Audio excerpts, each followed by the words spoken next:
अस्सलाम वालेकुम my dear students. Welcome to Vertex Academy YouTube channel.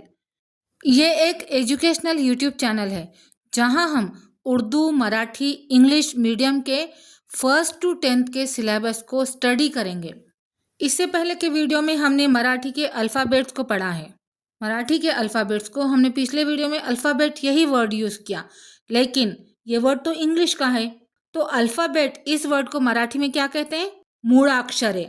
मूढ़ाक्षरे। और हिंदी में इन्हीं मूढ़ाक्षरों को वर्णमाला कहते हैं। मराठी के टोटल मूढ़ाक्षर 52 है। मराठी के इन 52 मूढ़ाक्षरों को डिवाइड किया गया है दो पार्ट्स में, स्वर और व्यंजन। स्वर 14 है और व्यंजन 36 है। अभी कुछ साल पहले 2 स्वर और ऐड किए गए हैं। इस तरह से स्वर की तादाद हो गई है 16, व्यंजन है 36। ऐसे कुल मिलाकर है 52 मूढ़ाक्षरें। स्वर कहते हैं आवाज को। मराठी में आवाज को स्वर कहा जाता है। आवाज हमारे हलक से निकलती है और हमारे दांत, होठ, जबान को टच करती है और फिर हमारे मुंह से बाहर निकलती है। ऐसे अल्फ़ाबेट्स जिनको प्रोनाउंस करने के लिए दांत, जबान, होठ इन सब का यूज किया जाता है, उन्हें कहते हैं व्यंजन। जैसे अल्फ़ाबेट प, ब, त, ल, इन सारे अल्फ़ाबेट्स को प्रोनाउंस करते वक्त होठ का, जबान का यूज हुआ। जैसे प, ब, प, ब में होठ बंद हुए हमारे। ल के लिए हमारी टंग ऊपर तारीख को टच हुई, तब ल का प्रोनाउंस हुआ। ड, ढ, ड़, ये तमाम अल्फ़ाबेट्स व्यंजन है। इसी तरह मराठी के कुछ अल्फ़ाबेट्स है जिनके लिए दांत, होठ, जबान, तारीख इनका यूज नहीं किया जाता है। आवाज डायरेक्ट मुंह के बाहर आती है। ऐसे अल्फ़ाबेट्स को स्वर कहते हैं। जैसे अ, आ, ई, उ, ए, ऐ, ओ, औ। ये सारे स्वर में जबान, दांत, होठ इनका कहीं भी यूज नहीं है। इन 14 स्वरों को भी 2 टाइप में डिवाइड किया गया है। नंबर 1 है ह्रस्व स्वर। ह्रस्व स्वर माने ऐसे स्वर जिनकी आवाज शॉर्ट है।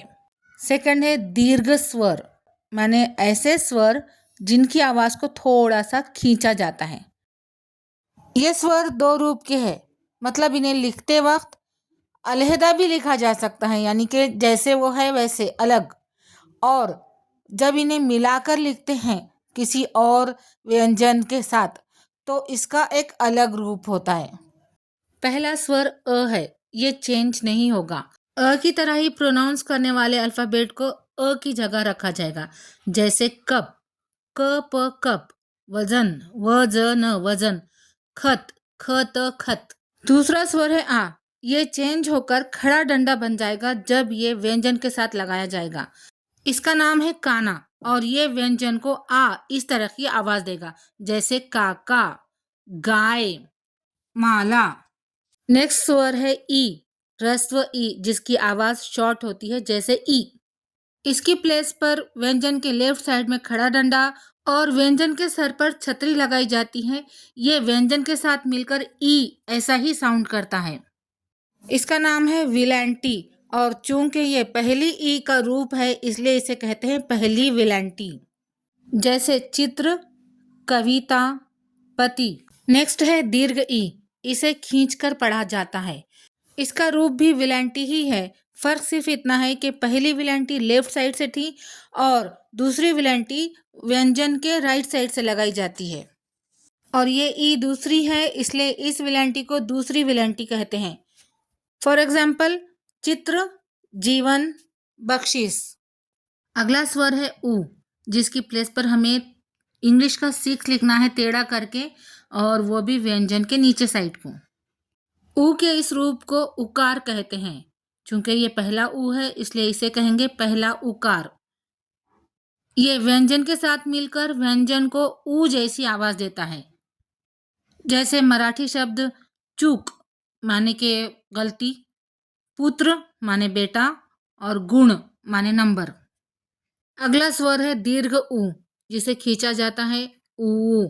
इसकी प्लेस पर भी हमें इंग्लिश के 6 का ही यूज करना है, लेकिन उसे उल्टा करके लिखना है और व्यंजन के नीचे लिखेंगे। ये दूसरे उकार के प्लेस पर है, इसलिए इसका नाम दूसरा उकार होगा। फॉर एग्जाम्पल दूध, भूख, मूल। अगला स्वर है ए, जिसकी प्लेस पर हमें व्यंजन के सर पर एक टेढ़ी लाइन बनानी होगी।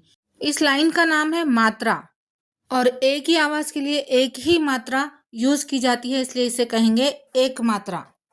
जैसे देश, जेल, केस। अगला स्वर है आई, जिसके लिए व्यंजन के ऊपर दो मात्राएं लगाई जाती है, इसलिए इसका नाम है दोन मात्रे। फॉर एग्जाम्पल कैद, अवैध, पैसा। अगला स्वर है ओ, जिसके लिए हमें व्यंजन को काना और एक मात्रा लगाना होगा जो प्रोनाउंस करेगा ओ जैसा। फॉर एग्जाम्पल खोटा, चोर, समोसा। अगला स्वर है औ, जिसके लिए हमें व्यंजन को काना दो मात्रे लगाने होंगे जो प्रोनाउंस करेंगे औ जैसे। फॉर एग्जाम्पल फौज, नौका, दौरा। लास्ट बट वन स्वर है जिसके लिए हमें व्यंजन के ऊपर एक डॉट देना होगा, जिससे कहा जाता है अनुस्वार, और इसकी आवाज आती है जैसी। फॉर एग्जाम्पल अंतर, अंथरुण, पतंग। लास्ट स्वर है आहा, जिसके लिए व्यंजन के आगे दो डॉट लगाए जाते हैं। इन दो डॉट को कहते हैं विसर्ग, और इसकी आवाज आती है आहा, जैसे स्वतः, निस्वार्थ, विशेषता।